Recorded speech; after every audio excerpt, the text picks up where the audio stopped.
안녕하십니까. 네, 안녕하십니까. 분위기가 별로 안 좋죠. 네. 평균 점수가 지난주보다 한 8점 떨어졌어요. 네. 그리고 최고 득점자가 지난주에는 오전반에 80점이었는데 지금 67.5. 딱 이럴 줄 알았습니다. 네. 왜냐하면 일부러 계산 문제를 이제까지 제일 많이 나왔던 게 10문제였는데 11문제를 냈죠. 네. 그리고 이론 문제에서도 답이 바로 보이는 것도 있었지만 답을 숨겨놨어요. 일부러. 그러니까 명확하게 잘못된 게 없어 보이고 옳은 게 없어 보이는 내용이 정답인 경우가 많았단 말이에요. 그래서 오늘의 연습은 뭐였냐면 모의고사를 통해서 연습을 하시는 건데 이 내용 자체도 연습을 하는 거지만 오늘 연습의 포인트는 어떤 문제가 나왔는데 그 답은 정확히 몰라요. 근데 옳은 것을 고르라고 했는데 나머지 4개 틀린 것을 아는 거야, 정확하게. 그럼 나머지 하나가 옳은 거겠죠? 이게 연습이 돼 있어야 돼요. 근데 그 연습을 잘 못 하신단 말이에요. 그래서 일부러 그와 같이 문제를 내드린 겁니다. 중요한 건 정확하게 이제 문제를 푸는 연습을 하는 거예요. 공부를 잘 하셔야 되는 겁니다. 이번 모의고사도 제가 시간을 얼마를 들여서 만든 거냐면 거의 한 20시간을 들였나 봐요. 실제 만드는 데 걸린 시간이 20시간인 거예요. 해설까지 다는데. 그래서 이 내용들을 정확하게 잘 지문들을 하나하나 잘 익히시면 그 안에서 답으로 체크되는 내용들이 분명히 나올 거예요. 그걸 목표로 지금 모의고사를 내고 있는 거니까. 자, 이제 1번부터 볼까요? 네. 1번. 서비스 문제였죠? 근데 1번부터 보기 좋게 틀리고 나가면 답이 없는 거예요. 네. 1번은 다 맞췄네요. 네. 여기 보세요. 이게 말하자면 수학에서의 집합과 같은 애죠. 네. 여기 잘 보셔야 됩니다. 부동산의 개념에 관한 설명으로 관한 것으로 옳은 것으로만 짝지어진 것 이렇게 문제가 나왔네요. 여러 번 봤던 문제였어요. 그래서 법경기로 나눠져 있었는데 법률적은 우리가 잘 아는 건 모르는 것, 우리는 법률 잘 모른다. 그래서 법률적 개념 잘 모르는 거였어요. 협의 부동산이 있었죠. 걔는 어디에서 정의가 됐죠? 민법에서. 그래서 걔를 민법상 부동산이라고도 하더라. 협의가 좁은 의미의 부동산이었어요. 플러스 원래는 부동산이 아닌데 관련 법규, 걔는 민법이 아니었죠. 관련 법규상의 저당 규정에 따른 등기 등록의 절차를 거치면 부동산과 똑같이 보기로 한 것. 그게 바로 뭐다? 준부동산, 의제부동산이었어요. 맞나요? 그 둘을 합쳐서 넓어진다. 그래서 무슨 부동산? 광의의 부동산이라는 표현도 썼던 거죠. 그 다음 경제적 개념의 부동산을 판단할 때는 우리는 자산을 모으고 자본을 형성하고 자본도 모은다고 해도 돼요. 생산하고 소비하고 상품을 내다 판다. 그게 경제활동이다. 그렇게 얘기를 했었죠. 그러니까 경제적 개념의 부동산은 자본, 생산재, 상품, 자산인가요? 맞죠? 그래서 답이 1번 이렇게 보는 거였어요. 그 다음 물리적 개념의 부동산, 기술적 개념의 부동산은 물리적 자를 붙여보면 간단하다는 얘기를 했습니다. 물리적인 위치, 물리적인 환경, 물리적인 자연, 물리적인 공간도 있었죠. 부동산은 3차원 입체 공간 기억이 나셔야 돼요. 그러니까 지금 해설을 잘 듣는 게 중요한 거예요. 문제를 틀렸다고 시험 점수가 낮았다고 심상하지 말고 반대로 생각해 보세요. 오늘 점수가 낮았다 그러면 내가 약점인 부분들만 문제로 나왔으니까 이것만 잘 메꾸면 내가 고득점을 할 수 있겠구나. 이런 생각에 전환이 필요한 거지. 발상의 전환이. 맞아요? 그렇지 않고 이것만 점수에 연연해서 하시면 절대로 안 되는 겁니다. 기억을 꼭 해두시고. 이런 문제가 나와줬으면 좋겠죠. 그 다음 2번. 토지 이용 목적과 활동에 따른 토지 관련 용어에 관한 설명으로 옳지 않은 것을 골라보랍니다. 1번. 소지는 얘가 힐소자였어요. 개발될 소지가 있다 이렇게 기억하시라고 그랬죠. 그러니까 얘는 아직 개발이 되기 전이다, 개발된 후다. 개발되기 이전의 토지였습니다. 그래서 보통 1차 산업으로 이용된다고 얘기를 했었죠. 얘를 원상태 그대로의 땅이라고 해서 뭐라고도 한다? 원지라고도 하더라. 원지. 1번 5. 2번. 필지는 공간정보의 구축 및 관리 등에 관한 법령과 부동산 등기법령에서 정한 하나의 등록 단위로 표시하는 토지를 말한다. 법률상 하나의 등록 단위가 필지였죠. 그럼 감정평가상 가격순위 비슷한 1단의 토지는 뭐였다? 획지였다. 걔가 획감 이렇게 기억했었죠. 그래서 우리는 감정평가할 때는 무엇의 숫자만 본다? 획지의 숫자만. 그래서 여러 개의 필지가 하나의 획지를 구성하면 가격 수준이 서로 같은 하나니까 걔를 구분해서 평가한다? 일괄해서 평가한다? 일괄해서 평가한다. 근데 하나의 필지가 가치를 달리하는 부분이 있으면 하나의 필지가 여러 개의 획지로 구분되면 걔는 무슨 평가한다? 가격 수준이 서로 다르니까 구분 평가한다. 기억되셔야 돼요. 그래서 2번도 3번 토락지는 강포자에 떨어질 낙자였죠. 원래는 정상적인 토지였는데 하천 등에 바다 등에 떨어진 토지. 그래서 하천이나 바다로 바뀌어버린 토지였잖아요. 그래서 얘는 마음대로 중개하면 된다 안 된다? 안 된다고 그랬죠. 그래서 포락지는 과거에는 소유권이 인정되는 전답 등이었으나 지반이 절토되어 무너져 내린 토지로 바다나 하천으로 변한 토지를 말한다. 기억해 두시라는 얘기를 했습니다. 그 다음 4번 빈지가 딱 나오면 뭐와 연결을 해야 되죠? 법지. 그럼 법과 실익 둘 다 있는 게 보통인데 법만 있고 실익이 없는 땅은 뭐고? 법만 있고 실익이 없는 건 법지고 그게 경사면의 토지였죠. 그럼 반대로 법으로 소유할 수 없지만 사용에 실익이 있는 땅이 뭐였죠? 빈지, 바닷가 토지 이렇게 얘기를 했던 거 기억하시면 돼요. 그래서 빈지는 소유권이 인정되지 않는 바다와 육지 사이의 해변 토지를 말한다. 맞죠? 그 다음 5번 부지는 포부 기억나세요? 가장 포괄적인 토지 용어였죠. 건축할 수 있는 땅과 없는 땅을 포함하는 가장 포괄적인 토지 용어다. 땡땡 부지라고 나오면 그 땡땡이 그 토지의 용도다. 기억이 나시면 됩니다. 그래서 부지는 건부지 중 건물을 제외하고 남은 부분의 토지 이미 틀렸죠. 건부지 중 건물 짓고 남은 부분의 토지는 법률상 비워둘 수밖에 없는 땅. 걔를 뭐라고 한다? 공지. 공한지는 공한계 더 붙길 바라고 방치해둔 토지. 투기 목적의 토지. 공한지. 휴식을 취하고 있는 토지는 휴한지. 그냥 바람직하지 못하게 놀리고 있는 땅은 놀유자, 유휴지. 기억나시죠? 고압선 아래에 있는 땅은 고압선 아래에 있는 땅 선하지. 위험하니까 가치를 깐다. 선하지 감가를 행한다고 얘기를 했었죠. 그런 내용이 기억나시면 됩니다. 2번에 오네요. 5번. 되셨죠? 근데 이것도 그닥 아니 그래도 정답률이 아까보다 낮긴 낮지만 한 80% 되네요. 그 다음 3번. 부동산의 특성으로 인해 파생되는 특징에 관한 설명 중 괄호에 들어갈 내용으로 옳은 것을 골라보랍니다. 제가 지방세가 나오면 이 지방세를 지역세로 고쳐서 오라고 말씀드렸던 거 기억나세요? 지역별로 세금을 때리는 거죠. 그럼 지역자가 나오면 지역 간, 지역별, 지역에 국한된다. 왜? 움직이지 못하니까. 부동성이었죠? 그럼 부동성 3개 중에 하나입니다. 그 다음 니은. 투자 시 장기적인 배려의 필요성과 임대차 시장의 발달 근거. 영재, 임소영 기억나세요? 그래서 재생산 이론을 적용할 수 없는 것, 영속성. 소모되지 않으니까 재생산이라는 개념이 없더라. 영속성. 장기적 개념, 기간이 나오면 무조건 뭐다? 영속성. 걔밖에 없어요. 특성 중에는. 그래서 영장류 이렇게 외웠었잖아요. 만약에 기억이 안 나면. 그 다음 임대차 계약이 이루어지면 소유이익과 이용이익이 달라지나요? 소득이득과 자본이득을 누릴 수 있는 게 가치보존력이 뛰어나기 때문인 거죠. 따라해보세요. 영재, 임소영. 예, 그러니까 얘는 영속성이네요. 그럼 이미 답은 나왔나요? 답 2번이죠. 끝인 거죠. 여기서 시간들을 아껴 써야 돼요. 1번부터 3번까지 해서. 디귿, 최유형의 성립 근거가 된다. 그럼 여러 가지 용도로 쓸 수 있더라. 걔가 용도의 다양성이었습니다. 그 용도의 다양한 용도 중에 최고 유효한 용을 골라야 되는 거죠. 그네요. 그 다음 리을. 대상 부동산과 다른 부동산의 비교를 어렵게 하고 비교가 가능하기 위해서는 비슷해야 되나요? 근데 다 다르다 개별성을 띠면 비교를 못하는 거죠. 기본적으로. 그 다음 다 다르니까 무슨 분석을 한다? 개별 분석. 그래서 개별 분석은 뭐 때문에 하는 거다? 무슨 특성? 개별성. 이거 다른 거 대답하기가 더 어렵다고 그랬어요. 기억을 꼭 해두셔야 됩니다. 그 다음 4번. 주택 매매 시장의 수요와 공급에 관한 설명으로 틀린 것을 골라보래요. 제가 괄호를 읽으라고 했나요? 읽지 말라고 했나요? 읽지 말라고 했죠. 문제 유형에 따라서 정상적이다 이런 거 빼놓고는 읽을 필요 없다고 했죠. 이걸 읽느라고 시간을 보내시면 안 돼요. 자, 이제 1번.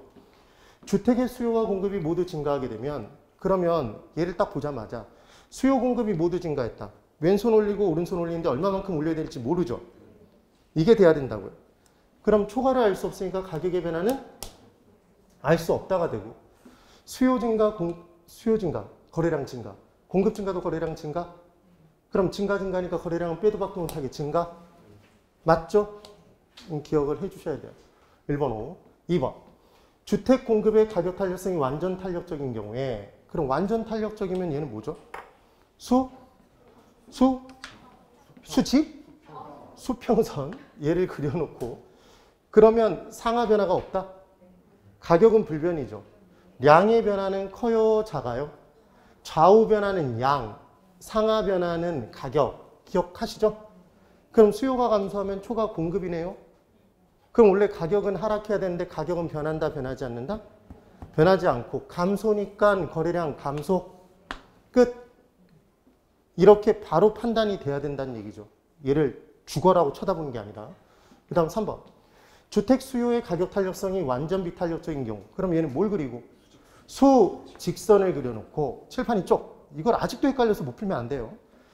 가격은 변해요, 변하지 않아요? 상하 변화. 가격은 많이 변하죠, 지금. 상하 변화가 크잖아. 좌우 변화가 있어요, 없어요? 없죠. 그러니까 양의 변화가 불변이죠. 그래서 수직선, 완전 비탄력적인 경우에는 균형 거래량이 불변이고 가격은 많이 변하는 거죠. 네. 제발, 아직도 이걸 모르네. 세로축이 가격이고 가로축이 거래량, 수요량, 공급량이었잖아요. 맞나요? 그러면 좌우로 움직이는 건 뭐가 움직이는 거고? 양이 움직이는 거고. 상하는 가격이다? 그거 갖고 문제를 계속 푼 거예요. 그러니까 수직선이면 뭐의 변화는 큰데? 가격의 변화는 큰데 양의 변화는 없다? 그럼 양이 불변인지 보시는 거예요? 양 불변 맞죠? 그럼 가격은 공급 증가하면 초과 공급, 가격은 하락? 하락인데 많이 하락 맞죠? 이렇게 문제를 풀어준다는 얘기입니다.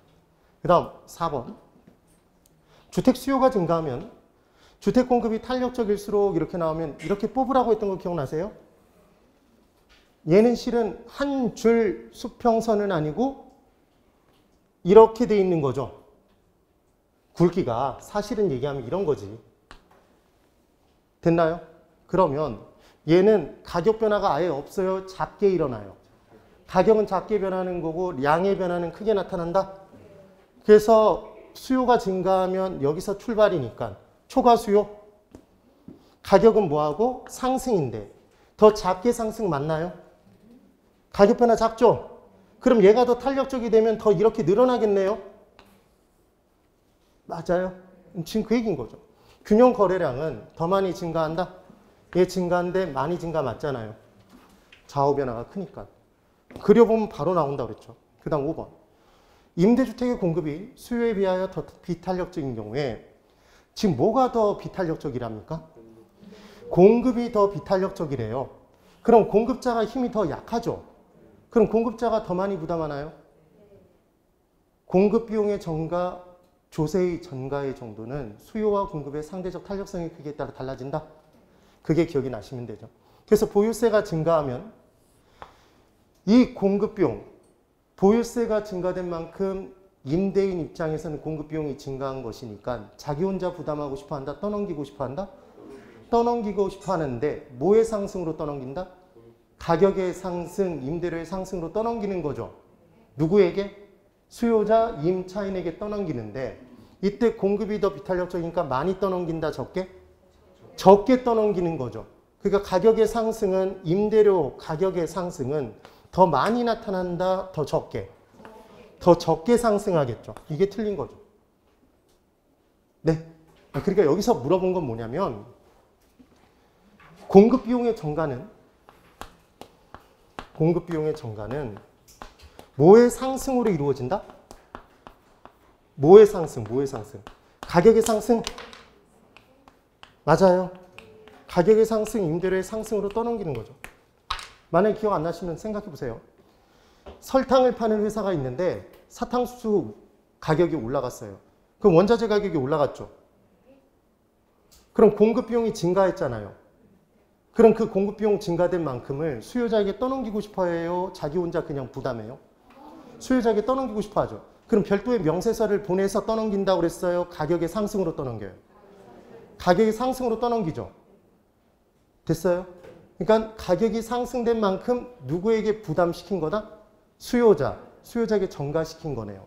그러니까 지금 이 문제에서는 공급이 더 비탄력적이니까 얼마 못 떠넘기니까 가격의 상승이 조금 나타난다 이렇게 문제를 풀면 끝난다고요. 됐어요? 네. 그렇게 정리를 해주셔야 됩니다. 이거 푸실 수 있어야 돼요. 분명히 보나마나 확인 안 해봐도 분명 지금 답이 5번인데 정답률이 현저하게 떨어졌죠. 절반 이하밖에 못 맞춰요 지금. 이거 무조건 맞춰야 되는 문제예요. 이 유형은 무조건 나온다고 봐야 돼 시험에. 무조건 나오는 건 무조건 맞춰야 돼요. 맞출 때도 있고 틀릴 때도 있어야 돼요. 무조건 맞춰야 됩니다. 무조건. 그 다음 5번. 아파트 시장에서 공급함수는 QS는 200 플러스 3P, 수요함수는 QD는 1000-2P인 상태에서 정부가 시장에서의 균형가격이 지나치게 높다고 생각해서 임대료를 200만 원으로 규제했답니다. 시장에 나타나는 상황으로 옳은 것을 골라보래요. 그럼 이 문제를 풀 때 요령이 뭐냐면 개념은 이거라고 그랬어요. 여러분, 얘는 최고가격제인가요? 최고가격제를 몰라요? 또? 최고가격제잖아요. 최고가격제. 시장에서의 균형가격이 지나치게 높아서 수요자가 피해를 입으니까 정부가 수요자를 보호하기 위해서 공급자 보고 너희들 가격을 아무리 높게 받아도 얼마까지만 받아라. 받을 수 있는 가격에 상한선을 그어버린 거죠. 받을 수 있는 가격이 최고가격을 그어버린 거죠. 네. 원래 균형가격보다 높은 낮은 수준을 규제하는 게 포인트라고 그랬잖아요. 그래서 낮은 수준을 규제해야지만 균형점의 이동이 생겨서 누구 삐치고 공급자 삐치고 공급자는 삐친 김에 공급량을 늘리고 줄이고 잘 만들고 대충 만들고 주택의 질적 수준에 저하 나타나죠. 수선을 기피하죠. 암시장 형성해요. 음성적인 비용 출현해요. 맞죠? 그 내용들이 다 언제만 나타난다? 원래 균형가격보다 낮은 수준으로 끌어내릴 때 발생하는 거죠. 근데 만약에 정부가 짱구 기준이 있어서 균형가격이 지나치게 높다고 생각해 놓고 얘보다 더 높은 수준으로 규제 가격을 결정지어 버리면 어차피 이 균형가격에서 거래가 된다. 그래서 높은 수준으로 규제하면 아무런 변화도 없었다고 얘기했던 거 계속 기억나세요? 그거 엄청나게 강조했던 내용이었잖아요. 맞죠? 그러면 얘를 원래는 문제를 풀 때는 출제자는 이걸 요구한 거예요. 임대료를 얼마로 규제했다고 그랬냐면 200만 원으로 규제했다고 그랬어요. 맞죠? 그럼 우리는 이 문제에서 균형 임대료를 구할 수 있나요? 균형 가격 구할 수 있죠? 어떻게 구해요? 분리수거 한다고 그랬잖아. 분리수거. 그럼 3P와 2P 더하는 거죠? 그럼 5P네요. 큰 숫자에서 작은 숫자 빼죠? 800이죠? 그럼 5P는 800이네요. 5P는 800이잖아요. 그럼 P는 얼마예요? 160이죠. 그럼 지금 균형 가격보다 더 높은 수준으로 규제했죠. 답은 뭐예요? 아무런 변화도 없다. 이렇게 문제를 푸는 건데 원래 이렇게 푸는 건데 중요한 건 뭐냐면 이게 이렇게 문제가 풀리면 한 번만 구해서 얘를 구하면 된다고요. 무슨 말을 하는 거냐면 얘가 만약에 제가 이제 얘를 바꿔볼게요. 얘가 200이 아니라 150만 원이래요.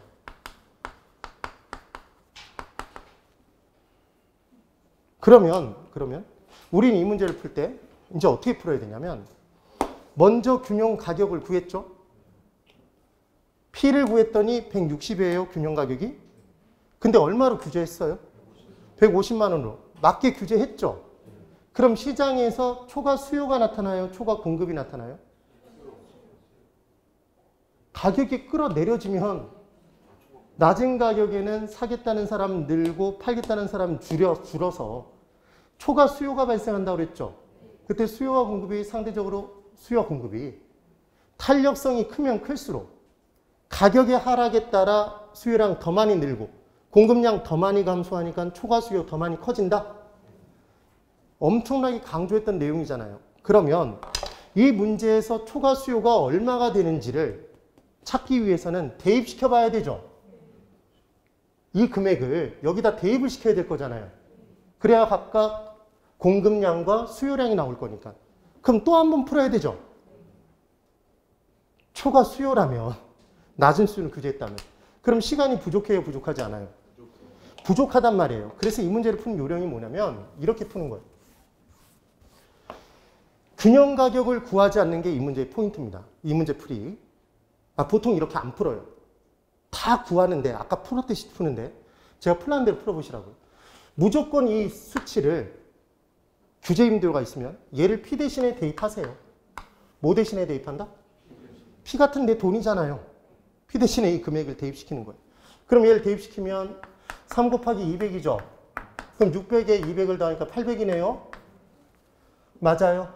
그럼 200을 대입시키면 1000에서 400을 빼니까 600이네요. 그럼 뭐가 더 많아요? 지금 뭐가 많아요? 공급이 더 많죠. 그럼 얘는 초과 공급 얼마예요? 200이죠. 얘를 찍는 순간 틀린 거라고요. 왜냐하면 제가 뭐라고 얘기를 했냐면 임대료 규제를 했을 때 나타날 수 있는 상황은 초과 수요가 나타나거나 아니면 아무런 변화도 없는 거죠.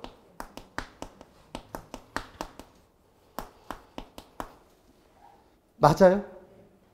그러면 우리가 대입했을 때 P 대신에 임대료 가격을 대입했을 때 나온 게 초과 수요면 얘가 그냥 답인 거고 보나마나 균형 가격은 규제 임대료보다 더 얘가 높단 말이에요. 그 낮은 수요는 맞게 규제가 된 경우인 거야. 되셨어요? 그런데 계산한 게 초과 공급이 나오면 사실은 이 둘 중 하나일 거 아니에요. 이 둘 중 하나라고. 근데 초과 공급이 나왔다 그러면 초과 공급은 나올 수가 없는 상황이라고요. 임대료 규제를 높은 수준으로 규제해버리면 공급자가 삐치지 않고 그냥 원래 그 가격대로 공급하잖아요. 그러니까 신나서 초과 공급이 되는 경우는 없다고요. 예? 그러니까 얘는 뭐로 가면 된다? 아무런 변화도 없다로 가면 된다고요. 이게 문제를 푼 요령이라고. 이해가 되셨어요? 예. 그럼 뭘 구할 필요가 없어요? 균형 가격을 구해볼 필요가 없는 거야. 바로 그냥 대입을 시켜서 문제를 풀면 되는 거죠. 한번 다시 풀어볼게요. 그러면 얘를 150으로 들어가 볼까요? 150만 원. 그럼 150만 원이면 얘 대입시키면 되네요. 얘도 대입시켜보죠. 그럼 150이면 450에 200을 더하니까 650이죠. 그럼 얘는 150을 집어넣으면 1000에서 300을 빼니까 700이죠. 그럼 초과 수요가 50이죠. 그럼 얘는 답이에요? 답이 아니에요? 초과 수요 50은 답이라고요. 이해가 되셨어요?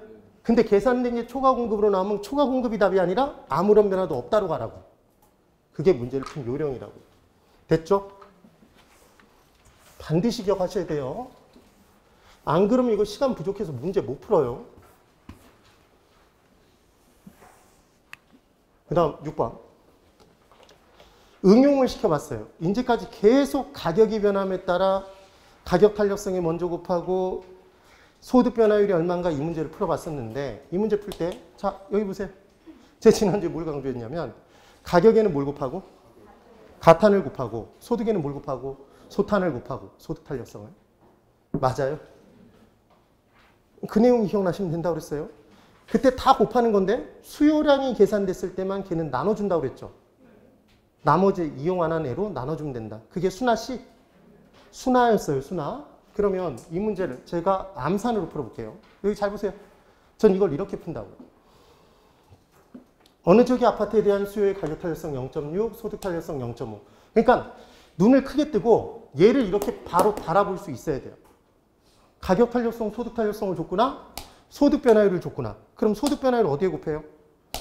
소탄에 곱하죠. 그럼 곱하기 얼마예요? 10에다 0.5 곱하면 5죠. 그럼 5% 증가해야 됐는데 전체적으로 얼마가 증가했대요? 8% 증가했대요. 그럼 가격의 변화에 따라 3%가 증가한 거죠. 네. 그럼 수요량이 나온 거죠, 3%가. 지금 3%가 수요량이잖아. 그러면 지금 얘 이용했죠, 이미. 얘도 이용했죠. 얘도 이미 끝났죠. 그 3%를 뽑아냈잖아. 남은 거 뭐밖에 없어요? 0.6밖에 없잖아요. 그럼 얘는 수니까 나시 나눠주래매. 그럼 얘를 얼마로 나누면 0.6으로? 그럼 3 나누기 0.6 하면 되겠네요. 그럼 얼마가 나와요? 5가 나오겠죠. 5. 근데 5% 상승을 딱 찍는 순간 틀린 거라고요. 왜 틀려요? 수요량을 증가시키기 위해서는 가격은 하락해야 된다, 상승해야 된다. 가격을 하락시켜야죠. 가락이 아니라. 그래서 가격은 하락인 거죠. 답이 2번이 답이 된다는 거예요. 얘 암산 되세요, 이제? 몇 초 안에 풀어야 되냐면 얘는 정말 이제 30초 안에 풀어야 돼요. 문제 유형을 잡아서. 무조건 곱하는지 어디다 곱하는지 나누는지만 판단하면 이 문제 푸신다고 했어요. 풀 수 있다고. 그 다음 7번.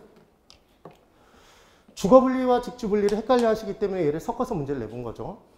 주거분리와 직주분리에 관한 설명으로 틀린 것, 단 다른 조건은 동일하다. 1번. 고소득층은 다른 요인이 동일할 경우에 부의 외부 효과를 제거하고 정의 외부 효과를 추구하고자 저소득층 주거지와 멀리 떨어지고 지들끼리 몰려 살아요. 그래서 고소득층의 주거지가 형성되는 거죠. 근데 저소득층은 고소층과 어울려 살고 싶은데 붙여주지 않으니까 자기들끼리 몰려 산다. 근데 경계를 이루고 있는 곳은 나타날 수 있다. 그럼 경계지역에선 가치가 비슷해진다, 생판 달라진다. 비슷해진다. 그래서 걔가 증조할아버지예요, 고조할아버지예요. 고조할아버지였죠? 기억나세요? 그래서 얘는 고저. 얘가 경계였습니다. 경계지역. 그럼 경계지역에선 가치가 많이 달라져요, 비슷해져요? 비슷해지니까 높은 건 낮아져야 되고 낮은 건 높아져야 된다. 이게 기억이 나셔야 돼요. 그래서 비슷해지다가 저가주택이 고가주택으로 바뀌어버리거나 경계지역에서 고가주택이 저가주택으로 바뀌어지는 침입 현상이 나타날 수 있어요.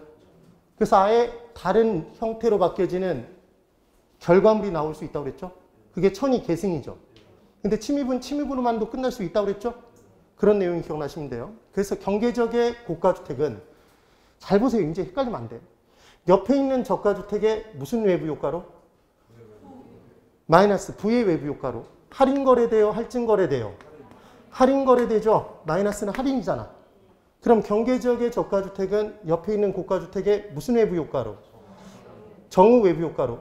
옆에 있는 저가주택들보다 할증거래된다. 이렇게 얘기를 했던 거예요. 기억이 꼭 나셔야 됩니다.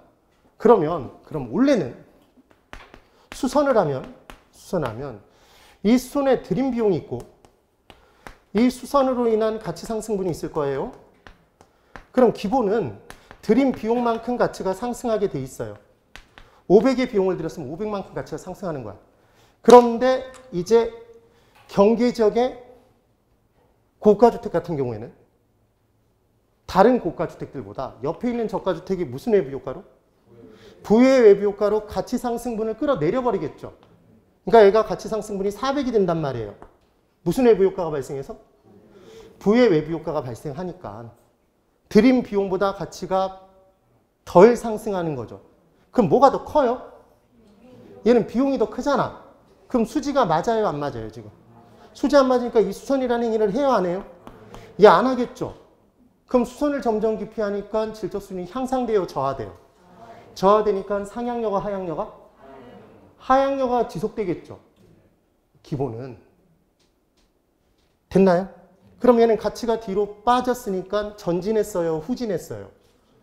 후진했죠. 얘를 후진의 원칙이라고도 한다고요. 됐어요? 그 다음 다시 이쪽 이제. 경계지역에 있는 저가주택도 노후화가 진행되겠죠. 그래서 수선을 하려고 봤더니 옆에 있는 고가주택이 정의 외부 효과로 가치를 끌어올려요. 그럼 들인 비용보다 가치 상승분이 클 수 있겠을까요? 클 수 있다는 얘기죠. 그럼 얘는 가치가 앞으로 나아갔죠. 그럼 정의 외부 효과는 전진의 원칙과 관련이 있을까요? 후진의 원칙?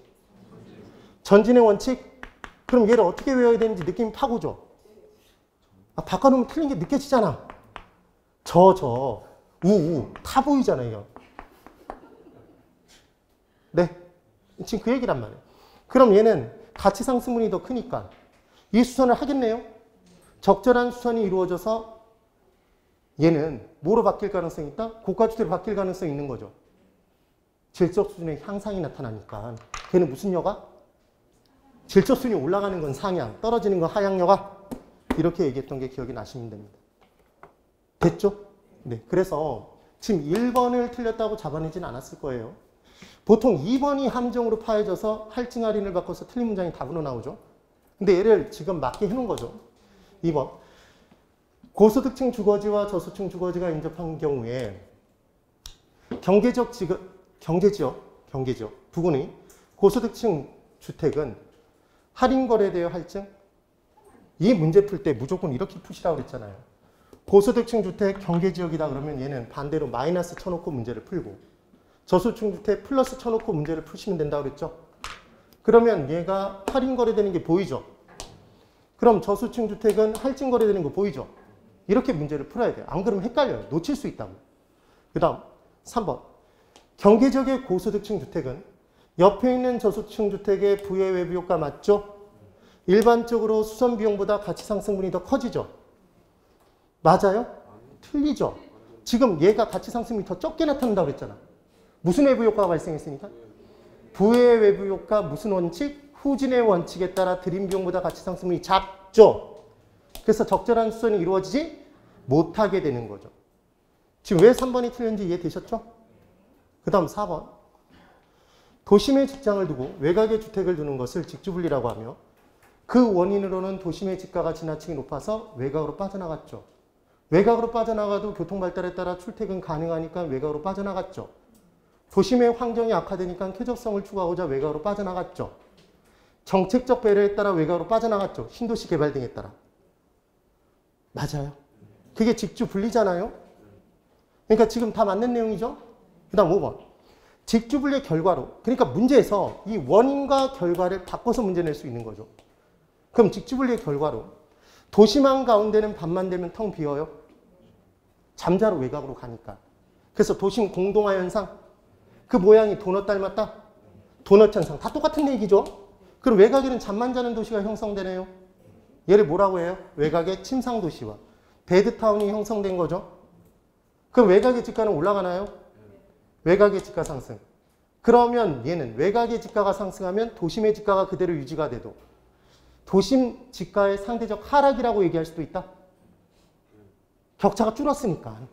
그렇게 얘기할 수도 있겠죠. 그 내용이 나오네요. 그럼 그 결과로 외곽의 집가가 올라가 버리니까 교통체증이 발생하니까 도심의 환경 개선 활동이 이루어지니까 나 다시 돌아가 살래 직주 접근이 나타날 수 있다.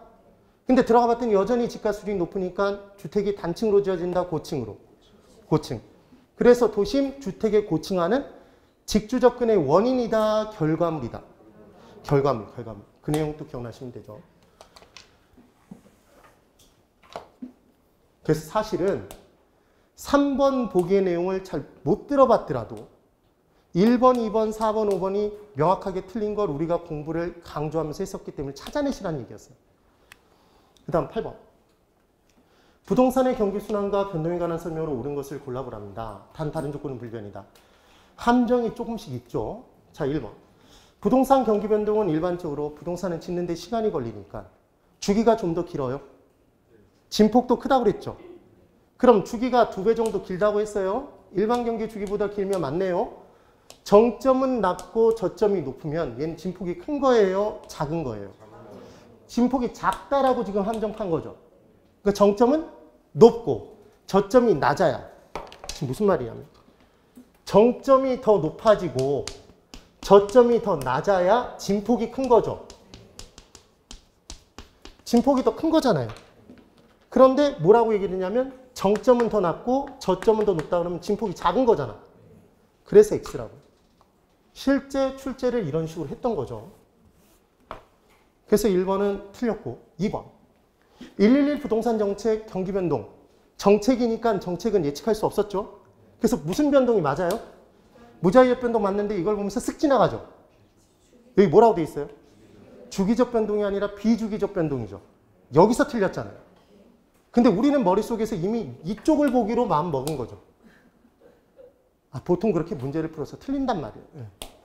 그래서 지금 2번이 왜 틀렸는지 이해되시죠? 그래서 비주기적 변동에는 크게 몇 가지가 있다? 3가지. 계절에 한 번씩 반복되는 것 대답하세요, 빨리. 계절적 변동. 중장기적 변동은 개발, 재개발에 의해서 약 50년 이상의 시간을 두고 일어나는 것. 추장. 그래서 장기적 변동을 추세적 변동이라고도 했었죠. 맞아요. 그 다음 예측할 수 없는 사태에 의한 변동은 자기, 무작위. 무작위적 변동이었다. 기억이 나셔야 됩니다. 지진, 홍수, 전쟁, 혁명. 이런 내용들. 혁명도 들어가요, 사실은. 근데 시험에 나올 리는 없죠. 정책 변화가 보통 나온다. 그 다음 3번. 부동산 경기 변동의 각 국면은 명확하고 규칙적으로 나타나요? 불명확, 불규칙. 불명확, 불규칙적으로 나타나더라. 그 다음 4번. 주거용 부동산의 경기와 상업용, 공업용 부동산의 경기는 역순환한다. 이게 맞죠, 이게. 그래서 뭐라고 설명을 드렸었냐면, 저를 보실래요? 일반 경기와 비교를 했던 거예요, 우리가. 그래서 일반 경기가 호황이면 모든 투자 부분의 수익률이 높아요, 낮아요? 모든 투자 부분의 수익률이 높죠. 그럼 비수익성 부동산인 주택에는 웬만하면 투자를 한다, 안 한다? 안 하니까 주택 건축 경기는 상대적으로 나빠진다고 그랬죠. 근데 일반 경기가 호황이면 물건이 잘 팔리죠? 그러니까 물건을 팔기 위한 건물, 상업용 건물과 물건을 만들기 위한 건물, 공업용 건물에 수요가 많아져요? 그럼 얘들 많이 짓겠죠? 그래서 일반 경기와 주택 건축 경기는 동시순환, 역순환? 역순환하고 일반 경기와 상공의 건축 경기는 동시순환? 그러니까 결론적으로 이 둘은 동시순환한다, 역순환한다? 역순환하는 거네요. 주택과 상공이. 하나 더. 주택과 상공을 나눴던 시리즈 한번 정리해 볼게요. 우리 공부했던 내용의 거미집 이론. 거미집 이론은 주거용 부동산에 더 강하게 발생해요? 상공에 쳐요? 거미줄은 얼굴에 턱 하니 걸린다고 그랬죠? 발길에 걸려요? 얼굴에 걸려요? 얼굴에. 상공에 친다? 그래서 상업용, 공업용에 더 강하게 반응한다고 얘기를 했어요. 공급자가 짱구가 아니면 거미집에 걸린다, 피한다? 피한다. 그래서 공급자는 반드시 현재 가격에만 반응해서 현재 공급량이 결정된다, 미래 공급량. 거미집 이론은 짓는데 시간이 걸리잖아요, 생산하는데. 그럼 현재 가격에 반응해서 공급하기 시작하면 실제 공급되는 건 현재 공급돼요, 미래에 공급돼? 미래. 그래서 막상 미래에는 공급을 많이 해놨는데 수요가 별로 없어서 가격이 폭락, 펑펑 울면서 현재 떨어진 가격에 맞춰서 미래 공급량을 줄였더니 그때는 수요가 더 많아서 가격 폭등. 반복해가면서 거미집의 균형점에 다가가는 모양이 거미집을 닮았다 해서 거미집 이론? 수탄? 수. 그런 내용을 우리가 공부했던 거잖아요. 맞나요? 그 다음 택지용의 최온반권이 뭐였죠? 택지로 이용되는 가장 마지막 권역. 한계지? 택지용의 한계지였어요. 그럼 한계지는 주거용 한계지와 상공의 한계지 중에 뭐가 더 멀어요? 술주자로 기억하시면 된다고 그랬죠. 술 마시고 내릴 곳에서 못 내리면 멀리 간다. 자가의 한계지와 차가의 한계지 중에 뭐가 더 멀어요? 자가용을 타면 멀리 간다 했던 거 기억나세요? 그럼 멀리 가기 위해서는 완만해야 멀리 가요? 급해야 멀리 가요?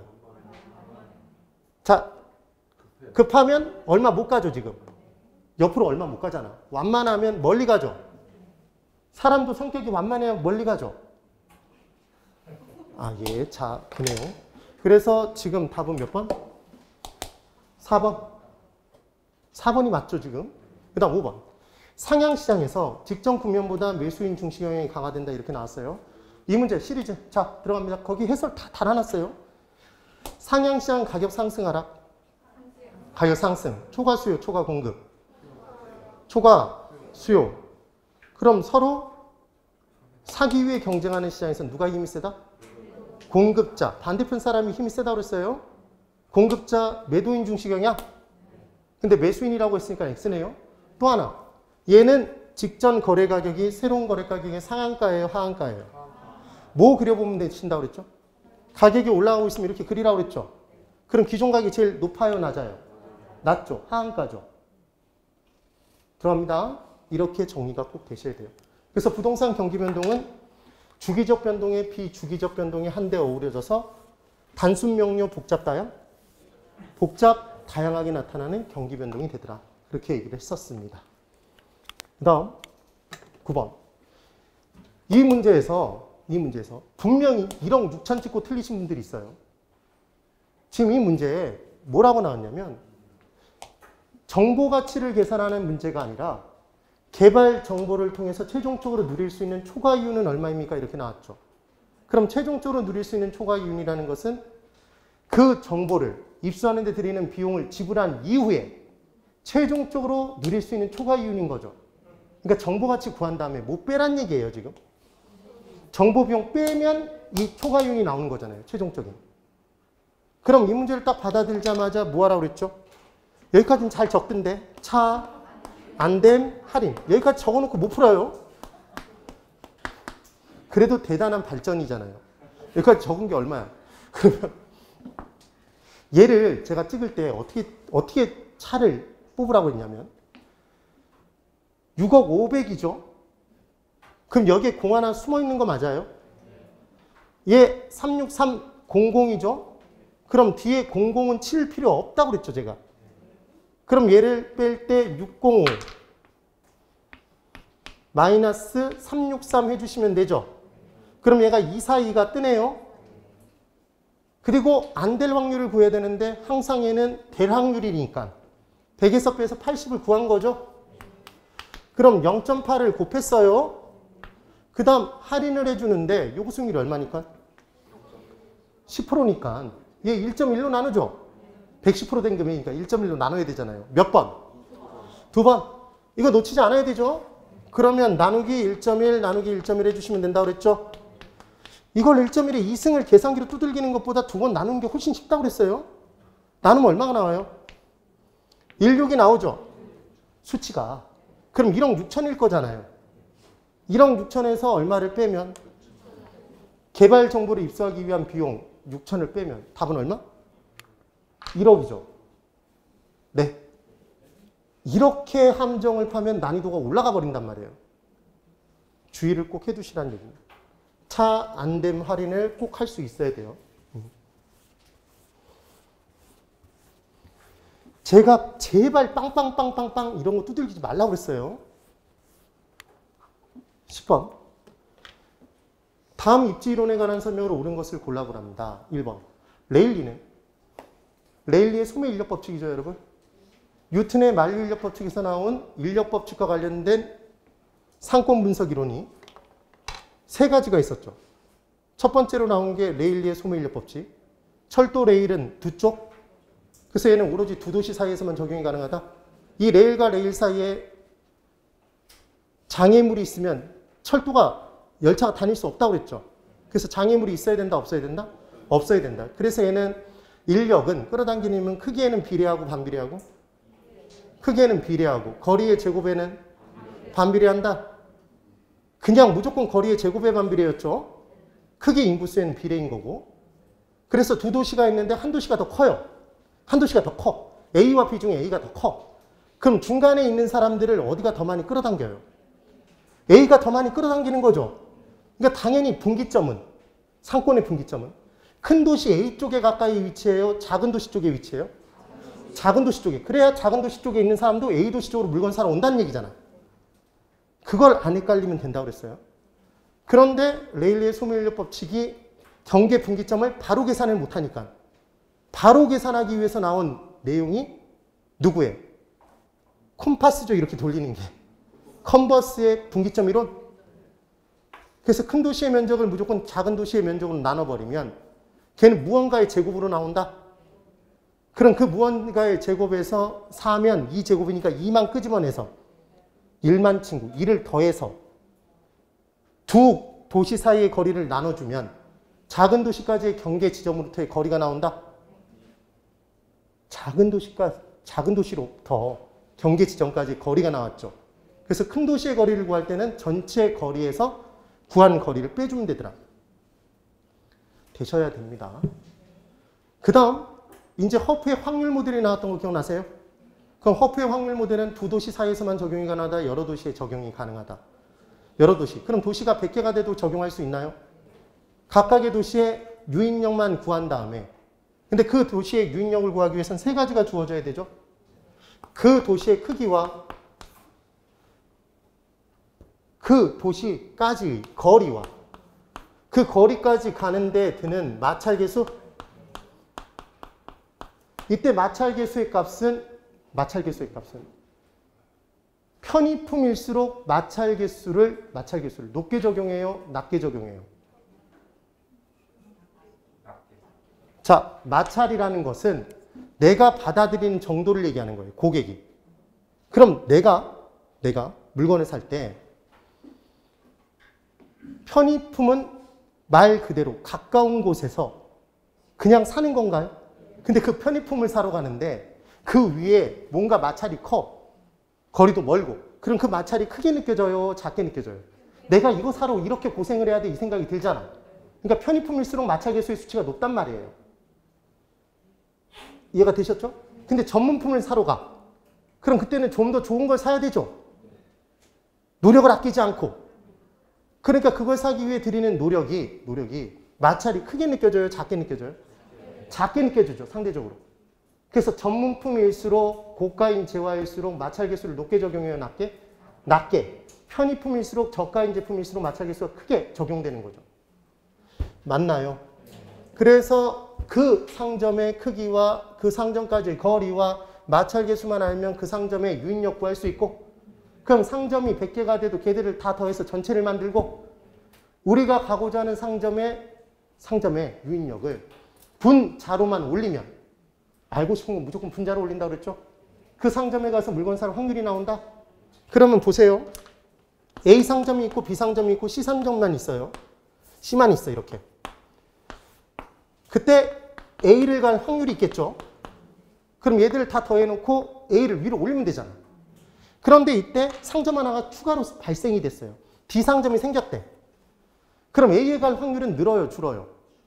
줄죠. 분모가 커지잖아. 그럼 얘가 E도 있고 F도 있고 온갖 상점들이 있대요. 그럼 A에 가서 물건 살 확률은 더 주네요. 그러니까 결국은 허프의 확률 모델에서는 상점의 숫자도 확률에 영향을 끼쳐요, 끼치지 않아요? 당연히 끼치죠. 크기 영향 끼쳐요? 거리 영향 끼쳐요? 마찰계수 영향 끼쳐요? 그럼 이 마찰계수는 각각의 도시별로, 상점별로 다르게 주어질 수 있다?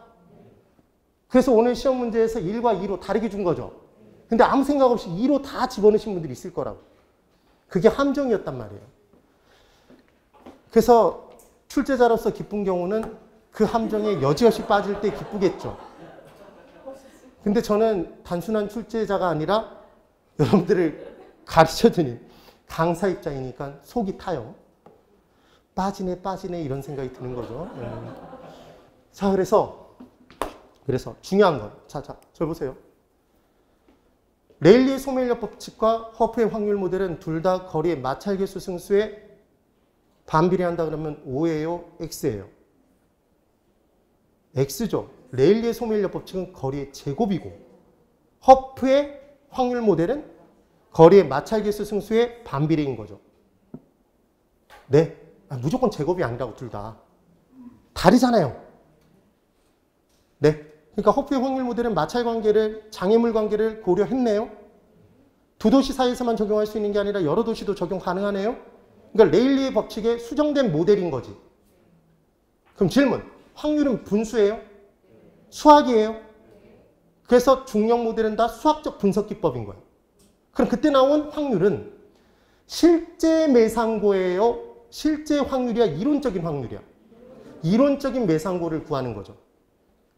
실제 매상고를 구한다 그러면 X라고. 됐나요? 그럼 1번 다시.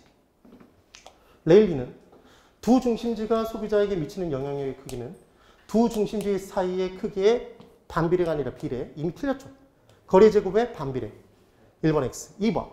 배번은 최소 비용 이론이었죠. 비용의 크게 세 가지, 수송비, 노동비, 집정력을 통한 이익의 증가. 그렇게 얘기를 했었네요. 그때 중요한 건 세 가지 중요하게 여긴 내용이 있었는데 그중 하나만 이익이죠. 집정력이라고 나와도 이익인 거예요. 몰려있음에 따라 이익을 누리는 것.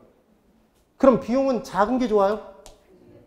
비용은 작은 게 좋죠. 그러니까 운송비와 노동비는 각각 최소가 되는 지점을 찾는 게 중요한 거예요. 근데 직접 이익은 이익이니까 얘는 최소가 되는 지점을 찾는다고 하면 X인 거죠. 그래서 이 셋을 고려해서 비용이 최소가 되는 지점에 위치하는 거지. 그러니까 셋을 합쳐서 비용이 최소가 되는 지점이라고 얘기하는 것과 각각이 최소가 되는 지점이라고 얘기하면 안 된다고요. 다른 게 느껴지셨어요? 그 얘기입니다. 그래서 2번에 배번은 운송비, 노동비, 직접 이익이 각각 최소가 되는 곳이 공장 입주로 유리하다고 주장하였다. 뭐 때문에 X? 직접 이익 때문에 X인 거죠. 그 다음 3번.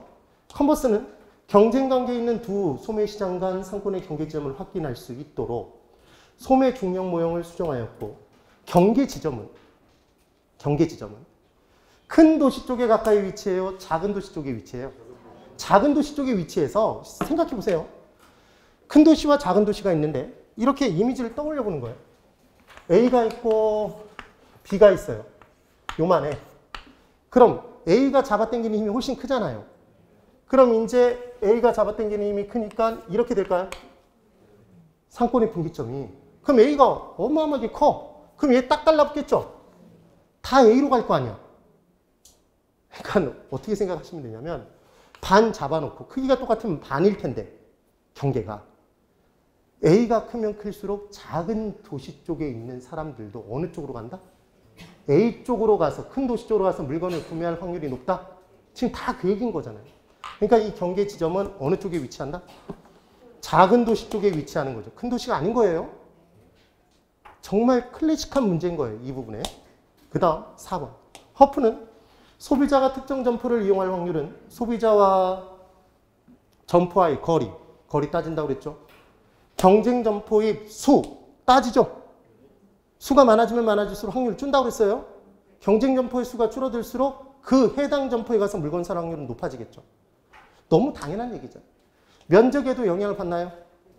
크게도 영향 받죠. 그러니까 4번이 맞네요. 네. 다음 5번. 크리스탈로는 중차원 중심지가 동네에 있는 한라마트, 금강마트가 흡수하는 저차원 중심지. 슈퍼의 숫자는 슈퍼 쪽으로 가까이 위치할수록 늘어난다? 늘어나는 거죠. 얘가 고차원 중심지 이마트 쪽으로 갈수록 흡수하는 숫자가 줄어들었잖아. 뭐였냐면 이거였죠, 여러분. 이거 기억나세요? 슈퍼마켓, 편의점이 4군데가 있었는데 한라마트 하나가 들어선 거예요. 중차원 중심지가. 그랬더니 이제 이 사람들이 다 한라마트를 가네요. 그래서 이 한라마트 주인이 기고만장해져서 이마트 쪽으로 달라붙으면 고차원 중심 쪽으로 달라붙으면 이제 사람들이 어디를 간다? 이마트를 간다? 그래서 실제로 중차원 중심지, 한라마트, 금강마트 등은 K마트 등은 어느 쪽에 위치하지? 슈퍼마켓, 편의점 쪽에 위치하지 이마트 쪽에 가까이 위치해 있는 K마트 없죠? 그럼 망하려고 작정한 거지. 지금 그 얘기인 거잖아요. 그러니까 중차원 중심지는 저차원 중심지 쪽으로 위치할수록 흡수하는 저차원 중심지 수가 늘어나겠죠. 네, 줄어든다가 아니라 비교가 되셔야 되는 겁니다. 10번 되셨어요? 11번. C도시 인근에 이것도 그냥 껌처럼 풀어버려야 되는 거예요. 기계처럼. C도시 인근에 A와 B 두 개의 할인점이 있다. 허프의 상권 분석 모형 적용할 때 B 할인점의 이용 객수. 여기서 포인트는 여기다가 동그라미 치고 문제를 푸는 거죠. 이거 A라고 분명히 문제 풀어버린다고요. 그냥 내버려두면. B. 그리고 뭐 확인? 마차의 개수 확인해야 되죠. A는 1이고 B는 2입니다. 지금 수치가 달라요. 그 다음 도시의 인구의 전부가 아니라 80%가 할인점을 이용하죠. 그래서 안 헷갈리게 문제를 풀려면 여기다가 먼저 80%를 곱해놓고 푸는 거예요. 그럼 48로 먼저 고쳐놓고 문제를 푸는 겁니다. 됐나요? 그래 놓고 이제 무조건 크기 밑에다 짝대기 짝 그으라고 그랬죠. 거리 밑으로 깔아요. 되세요? 그럼 얘는 몇 승? 1이죠, 1. 하나만 하죠. 그럼 얘는 1000. 구했습니다. 1000이에요. 그럼 얘 짝대기 짝 긋고 거리 밑으로 깔아요. 2승이죠. 그럼 100으로 나눈 거니까 200. 구했네요, 그럼. 전체 얼마? 1200분의 우리가 알고 싶은 건 B인가요? B죠, B. 200을 집어넣어야지. 1000이 아니라. 그럼 나눠보면 1점, 지금 16점, 6667? 뭐 이렇게 나올 거예요. 아, 수치가. 6분의 1이잖아요, 실은. 그래서 얘가 6분의 1이니까 60만에 먼저 곱하면 6분의 1이니까 10만이죠. 10만에 0.8이니까 8만 이렇게 구해도 되는데 얘 그냥 0.8 곱한 48에다가 얘를 곱해버리면 답이 그냥 8로 튀어나온다고요. 네. 두 가지 함정이 있었던 겁니다. 마찰계수를 무조건 2로 적용해버리면 이 문제 틀려요. 그리고 80%가 아닌 그냥 100%로 계산하면 틀리는 거고 A로 그냥 들어가면 틀리는 겁니다. 해설지에 지금 자세히 적어놨죠? 12번. 지대이론에 관한 설명으로 옳은 것을 모두 고른 것 이렇게 나왔네요. 여러분, 오늘 시험 문제 중에 가장 어려운 문제 중에 하나가 얘였던 거예요. 12번 문제의 정답률이 지금 92%네요. 놀라운 일이. 저의 예상을 항상 뛰어넘어요. 그래서 지대이론에 관한 설명을 옳은 것을 모두 골라보래요. 기억. 리카도는 얘 차이가 나니까 적게 받은 점마가 이 튀어나오네 적어놓고 문제 푸시라고 그랬죠. 그래서 리카도의 내용에서는 지대 발생의 원인을 비옥한 토지의 희소성과 토지 수학 체감의 법칙이라고 얘기를 했죠. 그래서 비옥도가 높은 땅은 한정돼 있더라. 그리고 그 땅에서 아무리 자본과 노동을 때려박아도 수확되는 양이 체증하지 않고 체감하니까 수확량을 결국은 전체적으로 늘리기 위해서는 비옥도가 낮은 땅에도 농사를 짓기 시작한다. 그래서 농사를 짓는 마지막 땅이 뭐였다? 생산비 들어가는 만큼만 매출액이 발생하는 땅? 최열등지? 농사를 짓는 땅 중에 최고 열등한 땅. 걔가 한계지? 라고 얘기했었죠. 농지용의 한계지. 그래서 한계지는 무엇과 무엇이 같은 땅? 생산비와 매출액의 크기가 같은 땅이었잖아요. 맞죠? 그러니까 지금 여기까지 딱 보고 맞았어요, 지금. 설명하고까지. 그래 놓고 가격이 올라가면 지대가 상승한다고 보았다 이렇게 돼 있죠? 그럼 여기서 중요한 포인트. 이걸 꼭 구분하실 수 있어야 된다고 그랬습니다.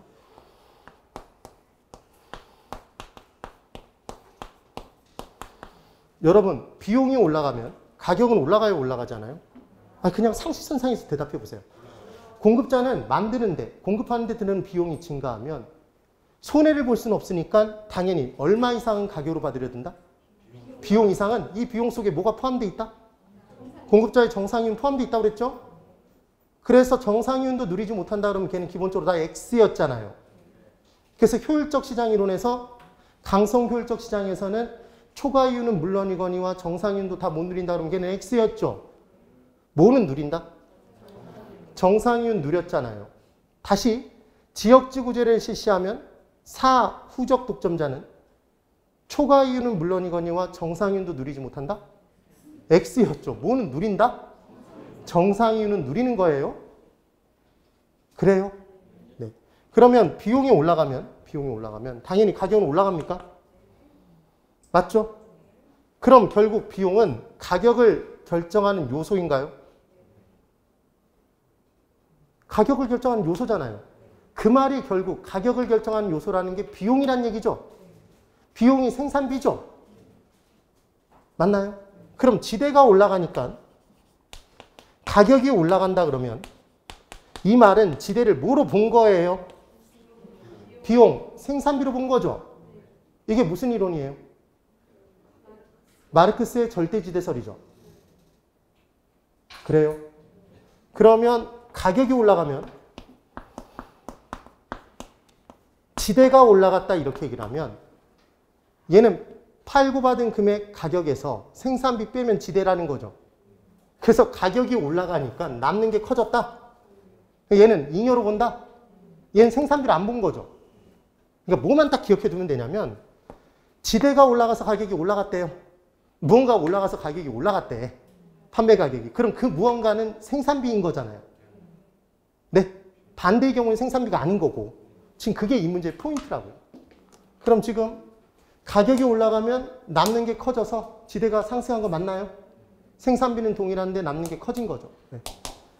그래서 얘는 잉여, 불로소득으로 본 건 맞아요. 니은, 마르크스, 전마, 절대지대설, 토지 소유, 토지 사유화가 나왔는지 보시라고 그랬죠? 토지 소유 떴어요. 절대적으로 발생하는 것 보고. 얘는 비옥도의 차이와 무관하게 절대적으로 발생하죠. 지대를 가격의 구성요소로 판단했다. 가격의 구성요소의 줄 그어보세요. 가격의 구성요소가 뭐예요? 생산비죠. 지금 가격의 구성요소, 그게 결국은 생산비잖아요. 생산비. 얘 생산비로 본 거 맞죠? 그 다음 디귿, 마샬, 준마이. 준마이 사케를 먹으면 단계는 취하고 장계는 깬다. 그래서 얘는 단기적으로 존재하지만 장기적으로 소멸해요. 그래서 마샬은 일시적으로 기계장비 등에 귀속되는 소득을 준지대로 설명하고, 이는 단기적으로 존재하지만 장기적으로 소멸한다고 주장하였다. 맞네요. 리을, 티넨의 이론에 의하면 지대는 가격에 비례하고 생산비와 수송비에는 반비례하므로, 이 식 기억나나 보세요. 잠깐만 여기 보실까요? 이게 기억나면 훌륭한 건데, 기본적으로 팔고 남은 금액이 잉여가 지대죠. 그게 차익지대설이죠. 그럼 가격에서 생산비를 빼면 이게 남는 거라고 얘기한 게 차익지대설이죠.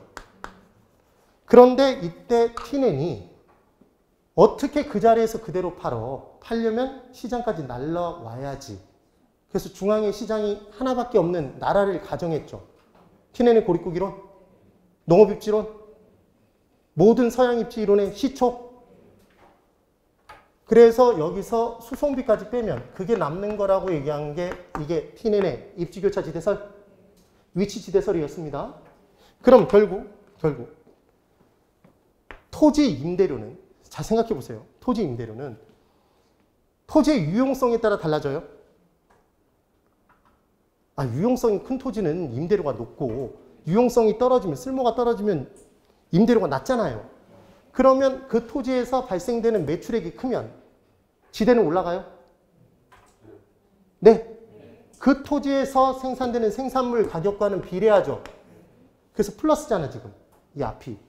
그 다음 생산비, 수송비, 비용과는 반비례한다. 비용이 많이 드는 땅들은 지대가 낮죠. 그러니까 당연히 외곽으로 갈수록 뭐가 올라가니까, 수송비가 올라가니까 뭐는 떨어져요? 지대는 떨어지지. 그러니까 지금 리을에 지대는 가격에 비례하고 수송비와 생산비의 반비례, 여기까지 맞죠. 수송비가 많이 드는 외곽일수록 지대는 낮아지죠.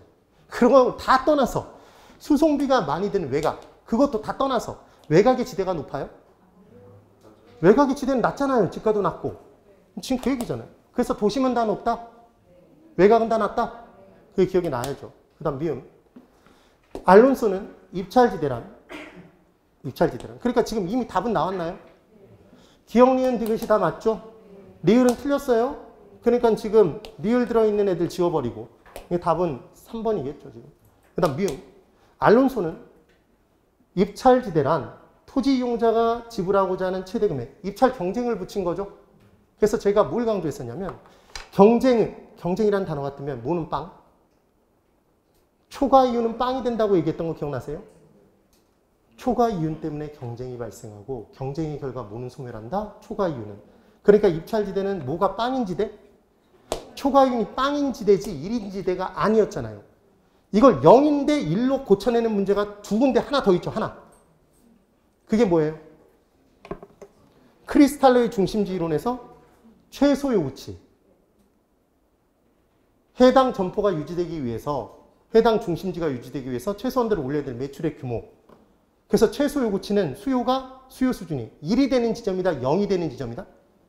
0이 되는 지점이었죠. 네. 그런 게 있었나요? 이런 표정이에요. 그래서 지금 1이 아니라 0. 그래서 리을과 미음이 틀렸으니까 답은 3번이라고. 12번까지 풀었습니다. 13번부터 10분간 쉬고 보도록 할게요. 10분 쉬세요.